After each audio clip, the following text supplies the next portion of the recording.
jóvenes estudiantes, seguimos entonces explicando el problema que anteriormente habíamos planteado sobre el triángulo rectángulo, que queremos calcular la fuerza resultante, recuerden bien, la fuerza resultante de la carga 1 y el ángulo resultante de la carga 1.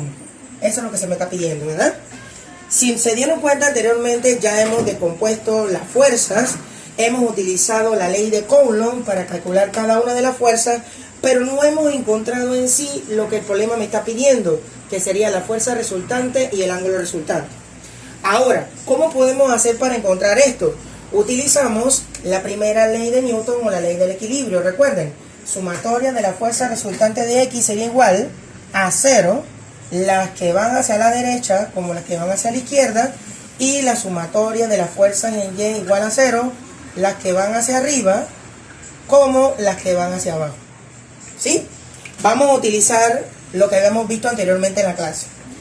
En las componentes de X, recuerden, siempre van a estar las flechitas que están en el eje horizontal, y las que están en la componente de Y son las que están en el eje vertical.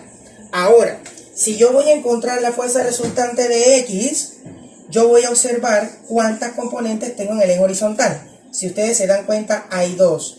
Hay una componente de X que va hacia la derecha, que se llama F13X, F13X, y hay otra componente que también va hacia la derecha en X, que sería F12X. Es igual a 0.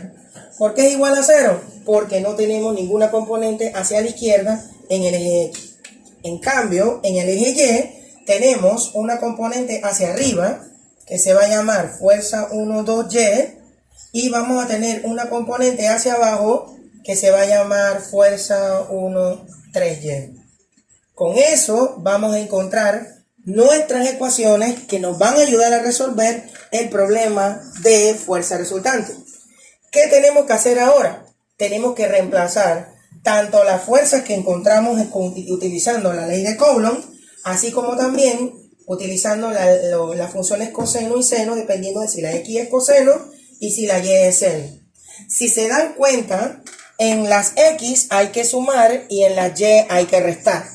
Quiere decir que la fuerza resultante en Y, si ustedes se dan cuenta, van a tener la misma fuerza y van a tener los mismos ángulos. En este caso, la fuerza resultante me va a dar 0 en Y. Si se dan cuenta, me va a dar 0 en Y.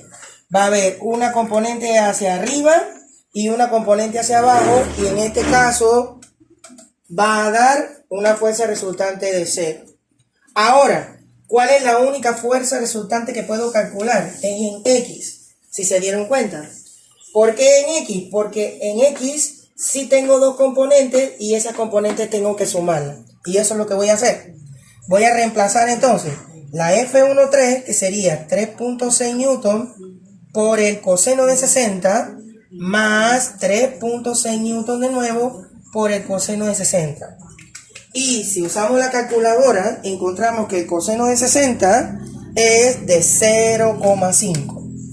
3.6 por 0,5 más 3.6 por 0,5, se van a dar cuenta de que eso me va a dar 1.8 más 1.8. Eso en total, en la fuerza resultante de X, me va a dar 3.6 newton.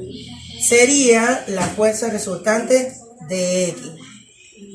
Eso sería todo para poder encontrar entonces el ángulo resultante y la fuerza resultante. Me dirán, ¿cómo calculo entonces el ángulo resultante? Si ustedes se dan cuenta, en este caso no hay ángulo resultante, porque la resultante de Y me va a dar 0 y la resultante de X sí me va a dar un número.